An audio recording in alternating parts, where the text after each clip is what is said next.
Hello and welcome back again to your favorite podcast in your favorite industry, Behind the Burner, brought to you by Repairs and Blues the New White.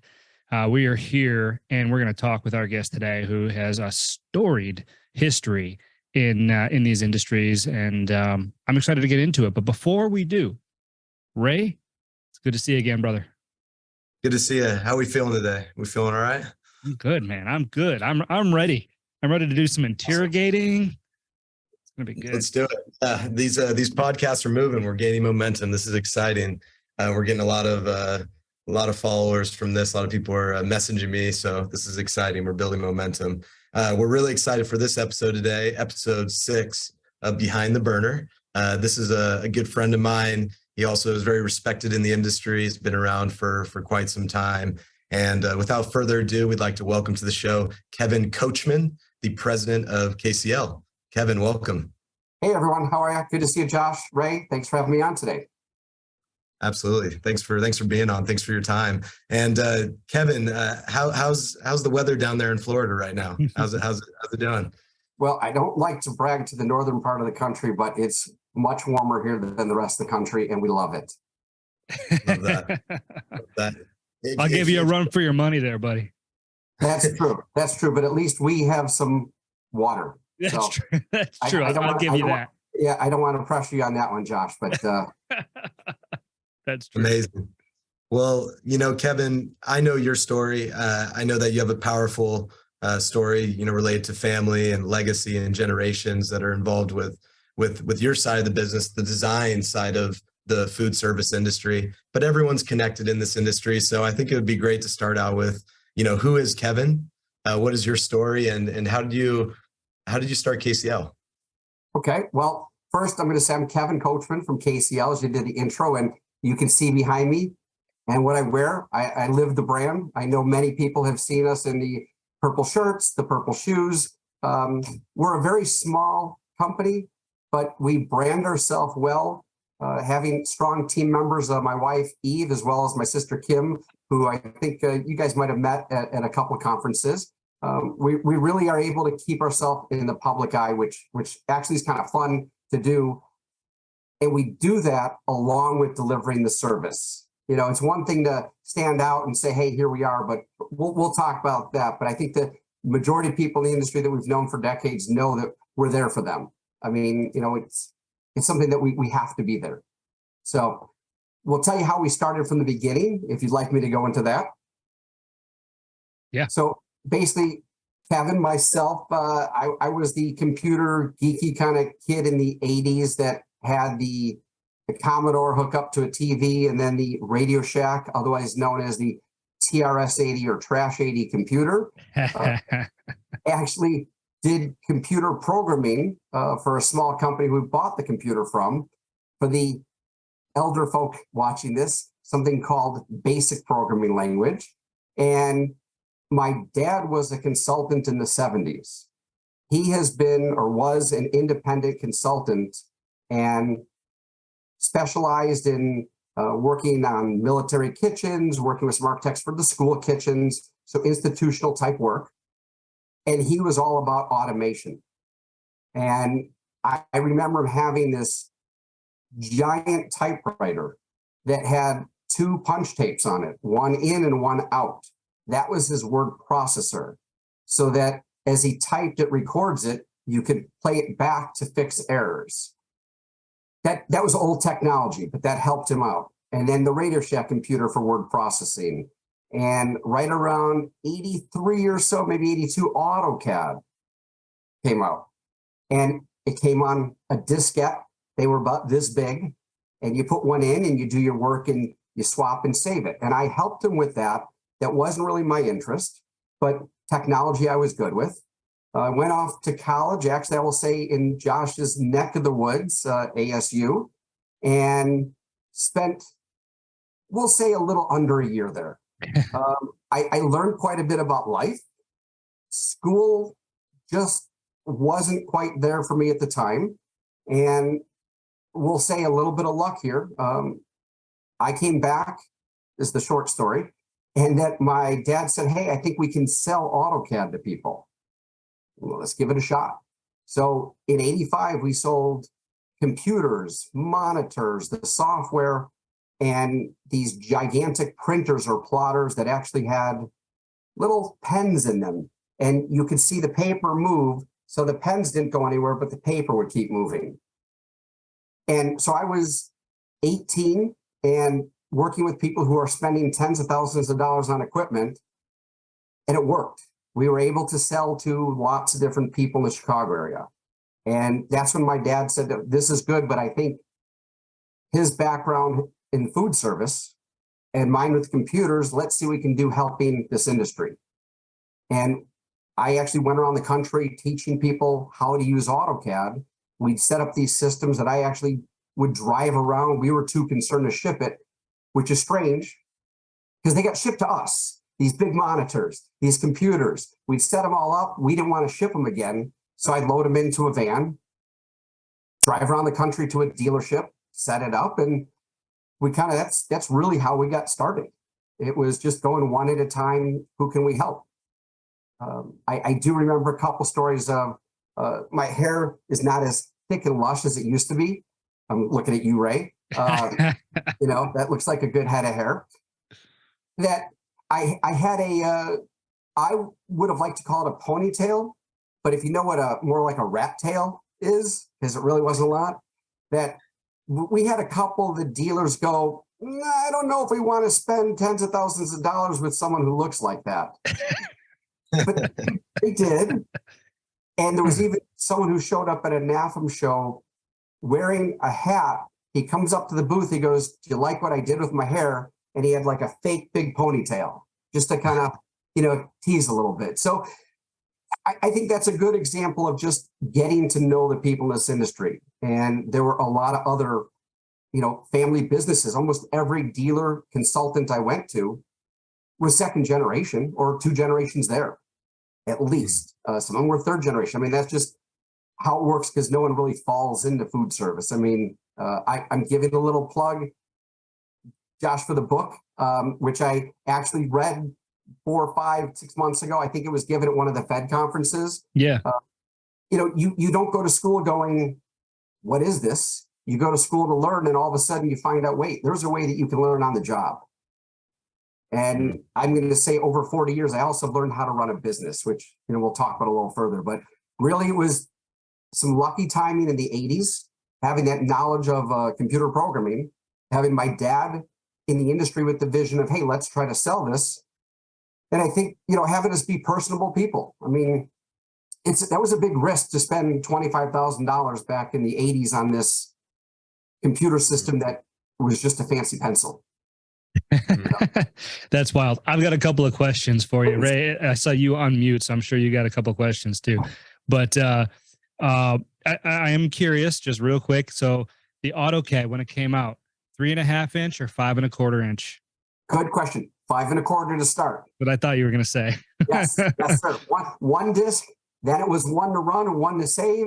And then the hard drives came out and it was like, this is so nice. Unbelievable.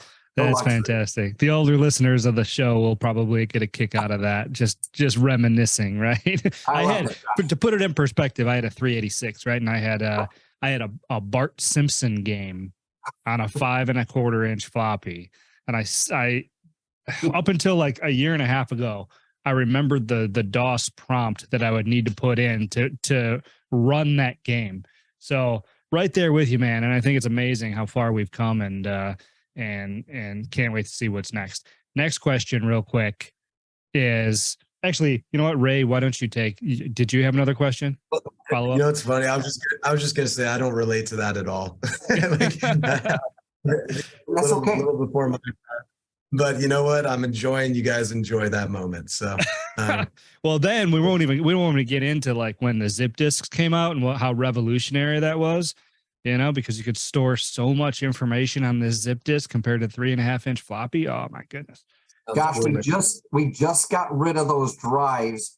We were doing some cleaning up in Illinois in the last month, and certain things in boxes. It's like, I'm working with our kids are helping clean out some stuff. Like, what is this? Like, it's just a really large disk is what it is. But yes, we trashed them. We trashed them. But I'm going to go with your Simpsons comment. I don't know how well you can see in the corner. I got my little Duff beer can. So I am still an avid Simpsons watcher. I am as well, man. I love that show. I've been watching. I remember when it was on Thursdays. Anyway, we could reminisce about the past all day.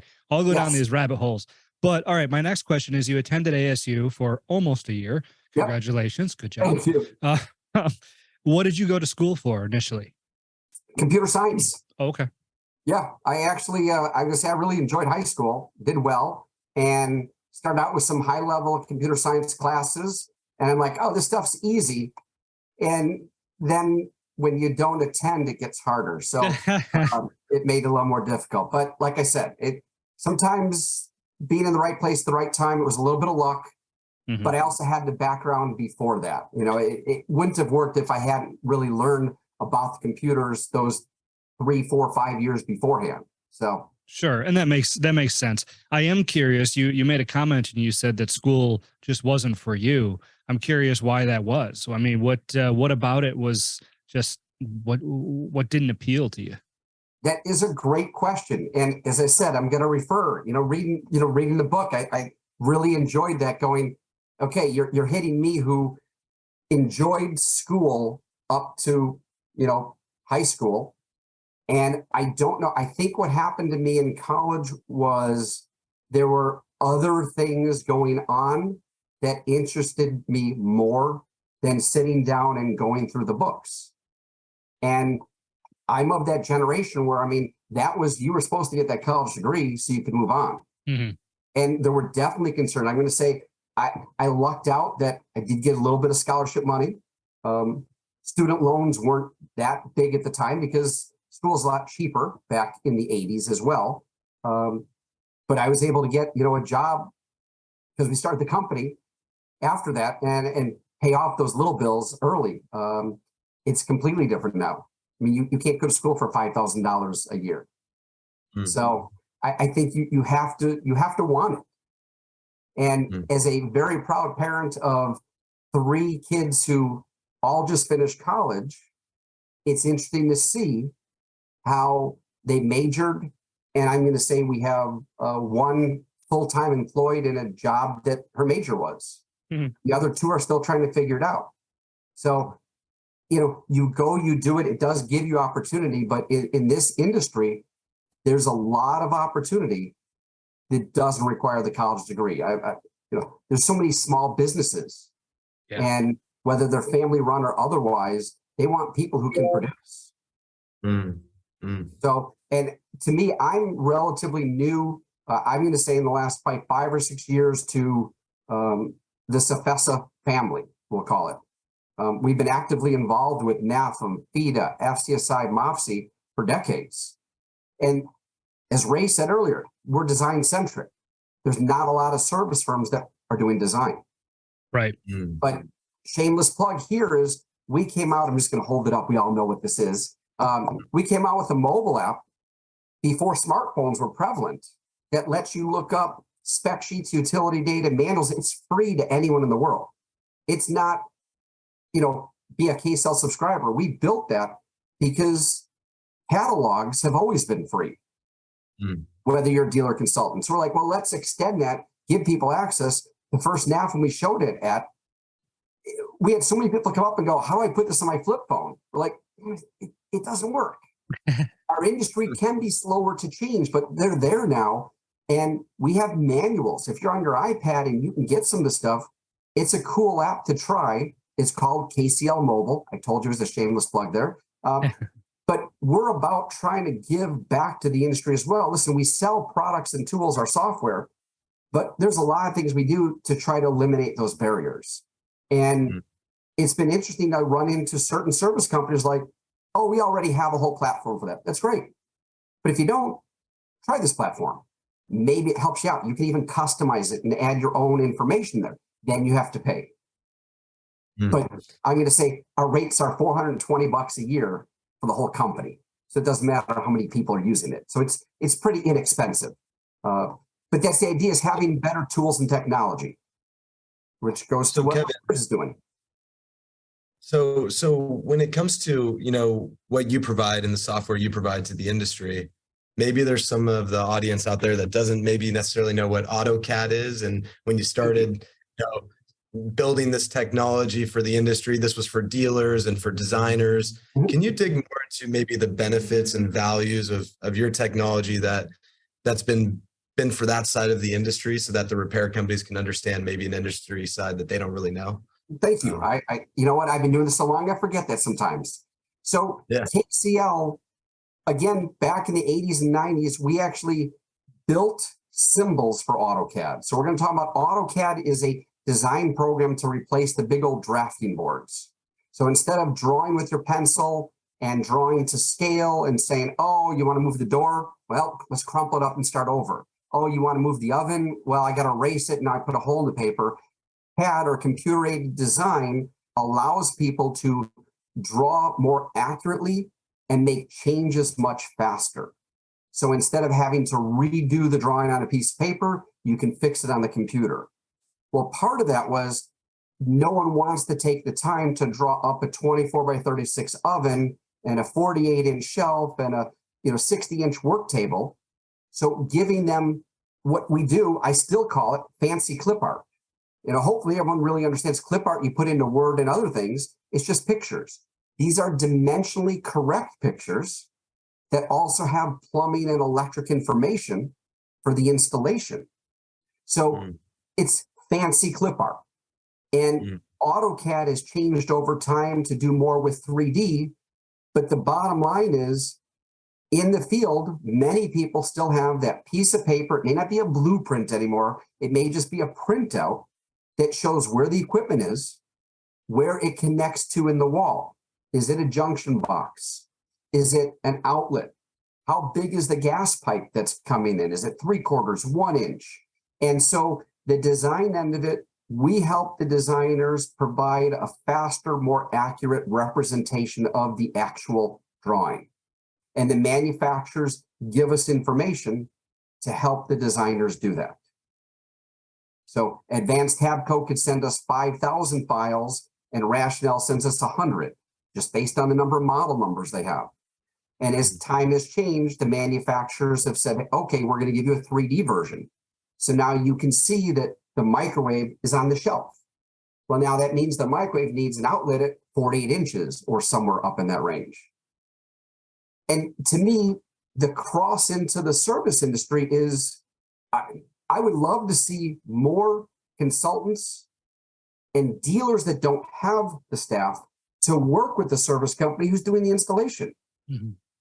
Because the worst thing is to go out there, but you got this expensive piece of equipment and someone didn't spec it right, and you've got the wrong voltage or the outlet isn't where it needs to be. And that coordination with the installer is a big deal because that's your first shot at the client live. So I do see where it could help the service people, whether they were to use a free program called DWG View from Autodesk, who makes AutoCAD, to be able to look at a drawing. If they said, well, we bid the installation, can we get the drawing from the dealer so we can review it ahead of time? That might save some problems on the job site. That's where the KCL napkin sketch tool, you can look at drawings. You can add equipment. So if you're doing replacements, you can give someone a quick drawing, whether it has to be, submitted somewhere or just they want to see what it looks like. But I think that our industry has gone, there's still a few people using pencil. Not that many, but a few.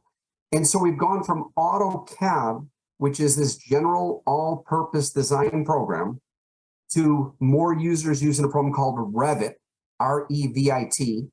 It is not Rivet, it's Revit.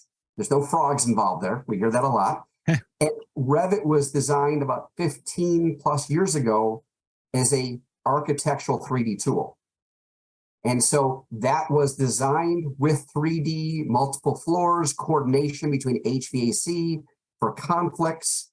You go in there and you've got plumbing lines, the electrician says there's no room for me, or the plumber cuts the electrical line. And so trying to help with coordination, Revit is stronger on that. AutoCAD is still in use by half of our industry that we're aware of. So hopefully that was a decent answer, but again, I told you, I warned you earlier, they may be long answers. No, that I think that was a good answer, and to put it in perspective too, I obviously have a service company. and we're actually familiar with AutoCAD. We have an installation department. We do a lot of new builds, stuff like that. So we're constantly, that originated at the HVAC side, rooftop, but then that obviously transitioned into the kitchen side. So we see this AutoCAD, and it does help the bidding process, to be able to see where everything is laid out, but then more so almost like a risk aversion, right? When you get there and, you have all the equipment in place, but you can clearly see what's not right. So to compare that against the AutoCAD, I think is it's a very valuable tool in that sense. I did have a question. You said that, you could have one manufacturer give you, 5,000 items, one manufacturer give you 100. Right. How does this information come over to AutoCAD? Is it a universal format? Is it just dimensions? And then you guys have to draw it, make the clip art, if you will. I mean, how does that translate? A very good question. So the file format is called DWG, like a doc file for Word. DWG is a universal, now AutoCAD and other CAD programs. It was proprietary for many years till other companies in the world said, hey, we figured it out. Now we can read and write DWG files. So you can use other programs to do that. The manufacturer either in-house or contracts out someone to make the DWG files, because engineering files are great for manufacturing, but they're too detailed for floor plans and elevation. We don't need to see the threads on the bolt that holds it together. We want to know it's on legs or casters. Does the door open left or does the door open right? Or does it pull up? What are the clearances? That's another very important detail that, if they do the clearances properly, again, sometimes it's just service access. Yeah, you can butt two pieces of equipment together, but either it has nowhere to breathe because it's a side venting, or you want to allow arms access or body access in there. I'm sure you've all had your time of trying to get in between equipment because they just put it too close together because they said, we'll make it fit. Yeah. But now it doesn't run either as easily, or when you go to work on it, you've got to pull a piece out, which takes a lot longer depending on the connections they have in the back. So the manufacturers try to give us the most accurate, the good manufacturers give us the most accurate information. The dimensions are built into the DWG file. Sure. So you won't see them when you load it. It just is actual size. Interesting. Yeah, no, that's I love that you get it, Josh. You can see we're getting that drawing ahead of time. And if you're fortunate enough to also get their utility plan, then you can look and go, okay, so that is supposed to be 480 back there, and you show up and it's 240, and you're like, we can't just rehook this up. It needs to be rewired. Yeah. So the more information's power. And the better, go ahead, Ray, sorry. I was going to say information's power. I'm just curious, are you running up against a lot of dealers that are also doing a lot more service work now? Where do you see the future of these two sides of the industry, the design dealer side and the service side, going? Well, I'm going to answer that in a bigger way and say consulting and dealers are slowly doing some merging together. There's some dealerships that have acquired some consulting firms. There are dealerships that do installation and service. There's a lot that are just pure, we sell equipment. So it just depends on the companies in the market. That's really what it comes down to. I think that there's a role for independent consultants. There's a role for the dealers that are selling equipment. And there's a role for the service companies that are install, warranty, and after warranty service.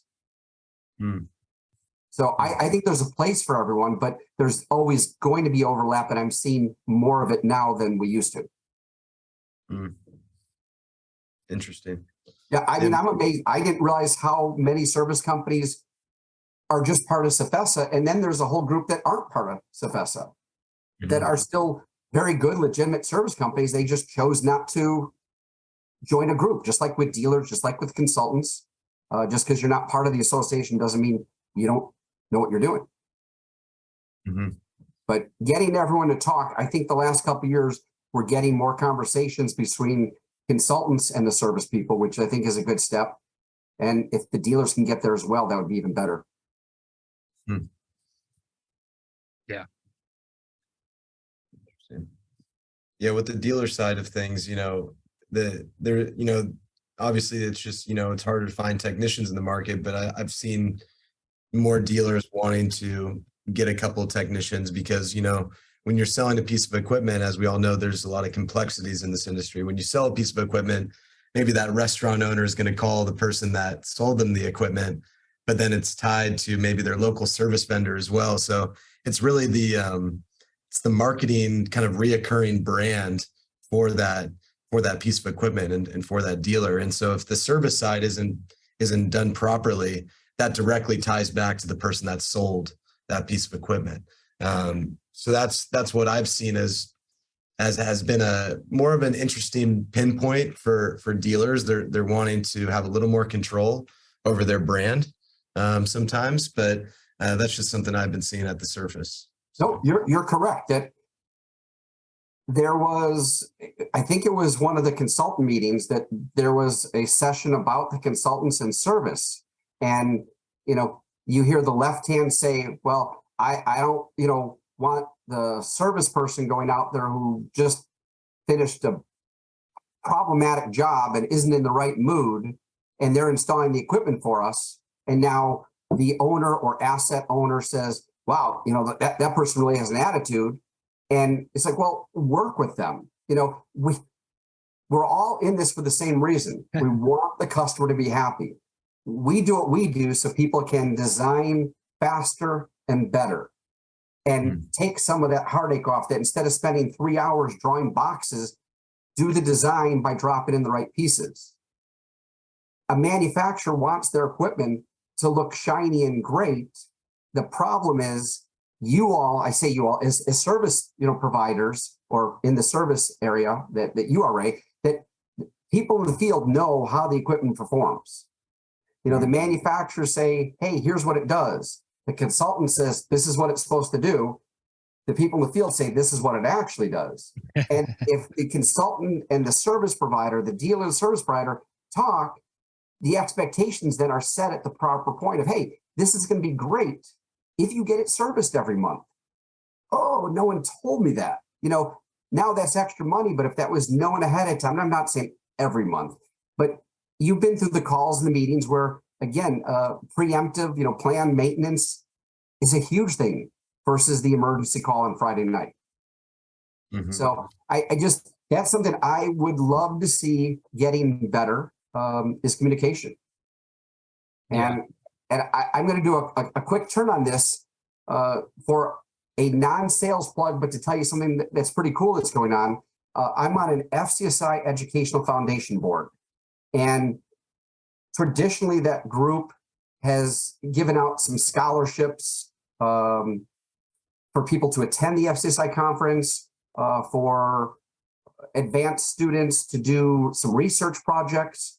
We are having a site meeting the end of this month with Western Kentucky University to implement, I'm going to say next year, the first food service design certificate program.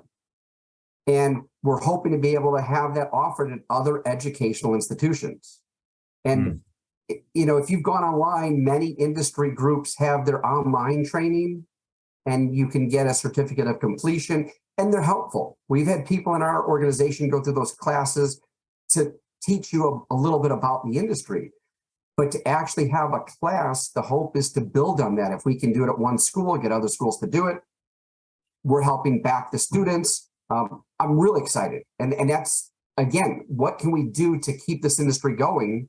It doesn't have to be a 4-year program, but let them learn more about this industry.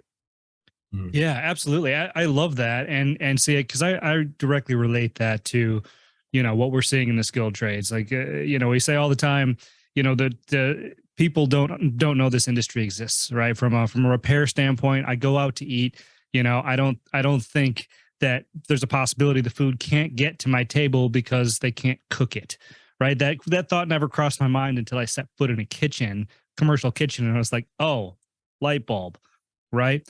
But I would imagine the same struggles are felt by food service design personnel, right? People don't think growing up, that they can design this stuff, like the kitchens and stuff. Like nobody, nobody, is walking through high school saying, I know what I'm going to do when I grow up. I'm going to design commercial kitchens. It's going to be great. So how do you generate intrigue for something like this? What do you do? How do people get into that side of it? That's what this group is working on. It's a step. Let's make more people aware. You talk about awareness, we have to bring up our good friend Rich, who is really tried. I mean, he has been pushing, and how do we get this going to the younger generation, to say, it's not Facebook, right? It's, can we do something on Instagram or TikTok? And will people go to the high school and, say, hey, here's an opportunity for you. If you're not interested in going this route, did you know this is available? And I love that. It's one of those, we need to get more of those going. And I've been hearing for 40 years, we need new blood in the industry. It happens. It's just, the big thing is you don't see the new people at the conferences, because it's, for a lot of them, it's kind of a reward, right? We're going to learn for a couple of days. We're also going to go out for a few meals and have some drinks. And for years it was, I don't want to bring the new people because I'm worried they're going to get poached. That was another concern. But I see the industry slowly getting, diverse is a strong word. I'm going to say we've gone from, white male to white male with females and a few people of color at conferences. I mean, I'm going to say, I think one of the most diverse conferences I've been at the last couple of years was the Sefesa group, which is great. But we have to push to reach out. And I think the current generation understands change better than the last one. That's 100%. I mean, anyone who's running an organization now says, look, first of all, we need, smart people, driven people, and they're all people. It's not, I need a good guy. No, I need a good person now, someone who's trustworthy. And I think that message has been coming through. But I agree. If someone told me, what can I do to get more people in the industry, I'm all over it. And, that's this FCI Education Foundation. They've been on a couple of years. They've been working on this for a long time, and we finally made headway in the last year. So that's a big deal. So tying that point, right? The younger generations coming into the industry. I would consider myself, young professional as well. Yep. I've been in the industry a couple of years. And for now, Ray, for now. for now. And when I think about the industry, how can you tie that back to technology and, seeing some of the advancements in technology across many other sectors, not just the food service industry? What are some technologies that you're excited about that could be utilized for these younger generations coming into the food service industry? And what are some things that you think are going to be a game changer? Well, I think that we're there with some of the tools. They just need to be maybe a little more mainstream, but being able to, whether you want to use FaceTime or something more sophisticated, to say, hey, I'm looking at this. I can't figure it out, but I can have a senior person who's either back at the office help me out by showing them what I'm looking at. And that wasn't possible a few years ago. So is FaceTime the right tool, or are there other applications to help someone out in the field with that assistance? The virtual reality for design, we're still not quite there. I mean, I was walking around NRA, and one of the major dealer distributors had a little VR set up in their booth, and at NAFM, some companies have had it. It's good. It still needs a little ways to go, but I think that helps the designers. What you said, though, triggered something else. So one of the things I want to make sure people know is, if you're in this industry, join groups, whether it's in Sefesa and they have 5 committees, join a committee to learn and meet people, but you're giving back your time. And I'm going to switch that to, I learned this too late. I learned this after I was ineligible for all the young professional groups. That someone said, Kevin, why aren't you, on any of these committees or groups? I'm like, I didn't think we could. because we're not a manufacturer, a dealer, consultant, rep, or service provider, but we are allied members or associate members or whatever they call the non-main group. And with NAFM, I kind of backed my way into something called equipment communications. I'm right now the task force leader, which I think is a little odd. I know tech, but I'm not a manufacturer, but we have a bunch of engineers. And we're really trying to work on standardized communication from the equipment to platforms where people can get data on their phone.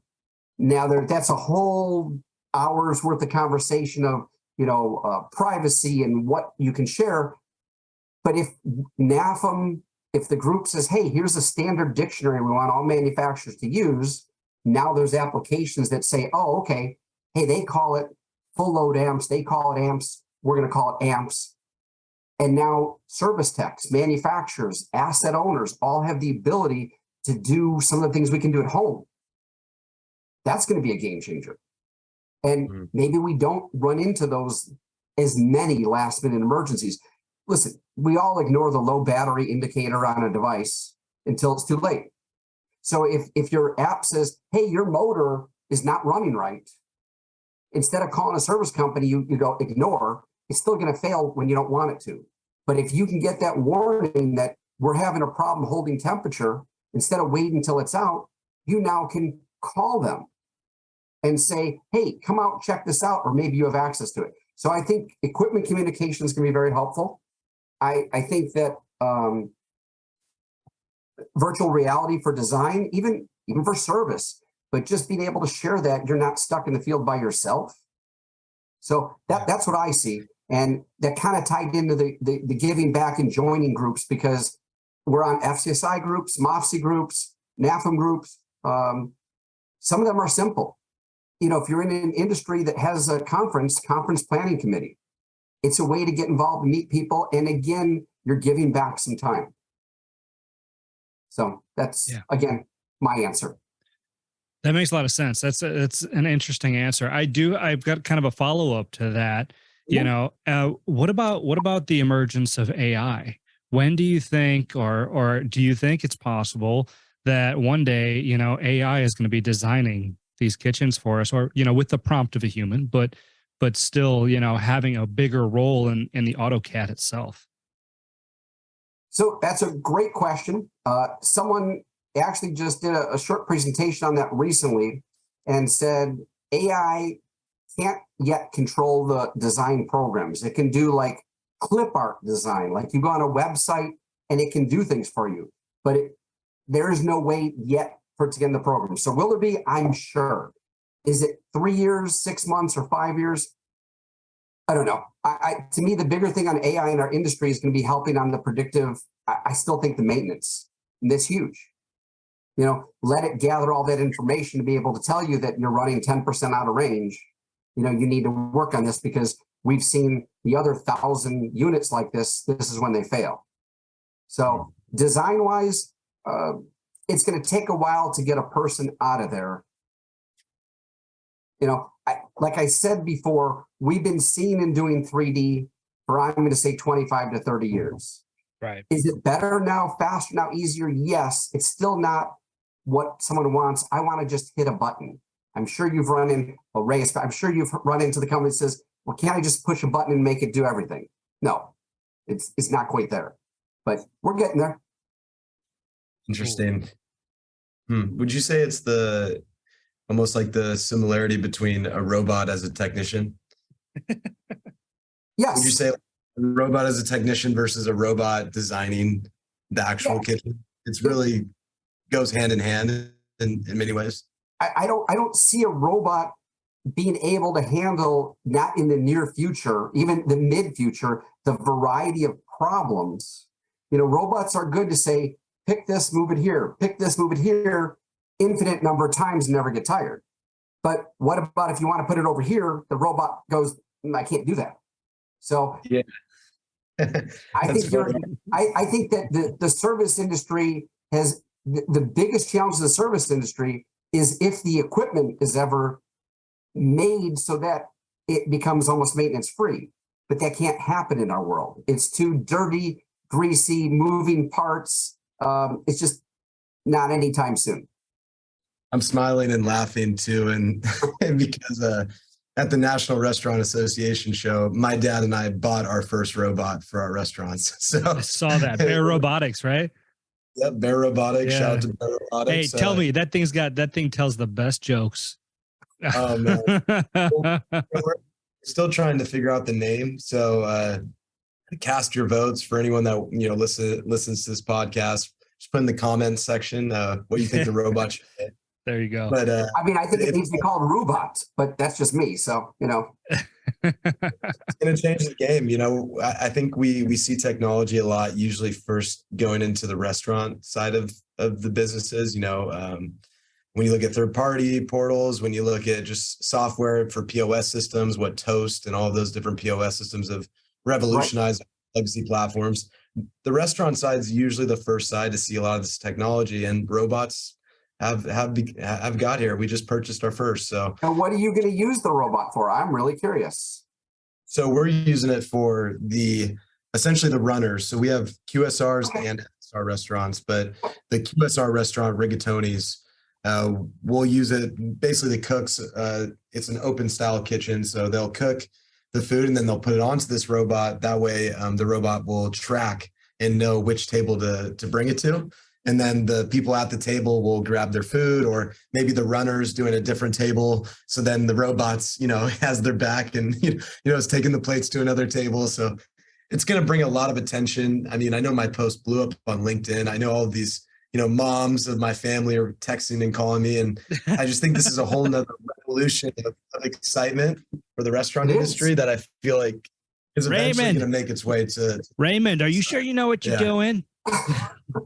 Well, I want to hear on future, podcasts or broadcasts, how it's doing, because again, so you just got that this year, right? You're getting it this year.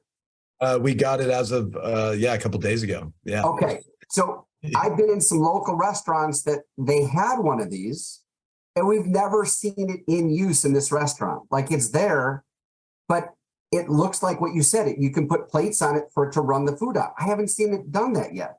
I did see a robot follow a person to our table with the menus. And I was like, well, that's interesting, but, and it was cool. Utility.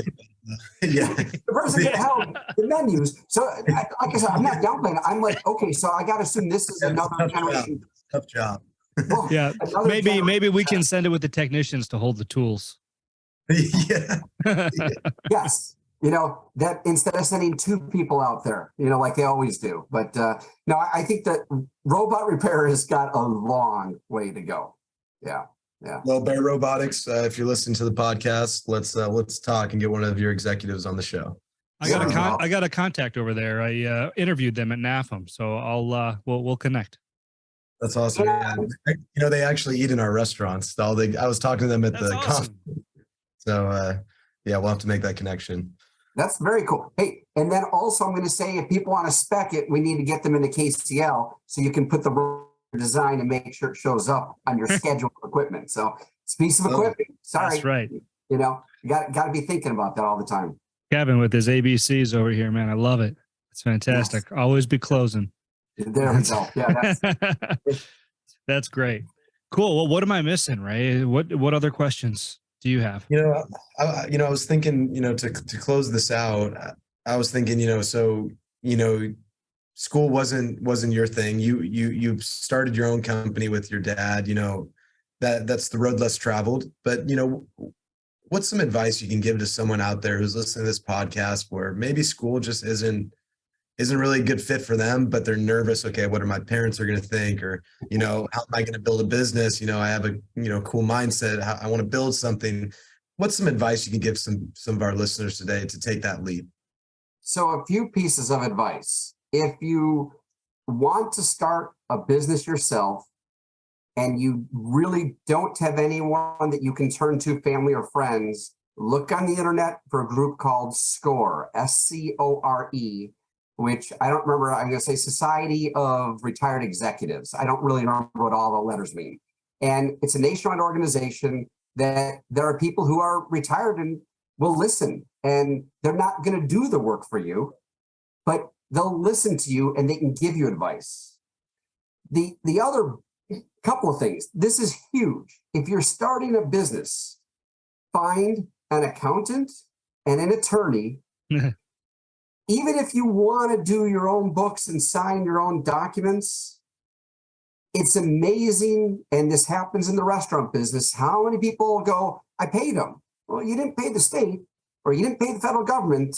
QuickBooks will help you with that. Other programs will help you, but get an accountant and an attorney to make sure you're incorporated properly, or LLC, or whatever you want to do, and an accountant who will at the very least review your papers. You got to spend that money, or there's a good chance you dig yourself into a very deep hole.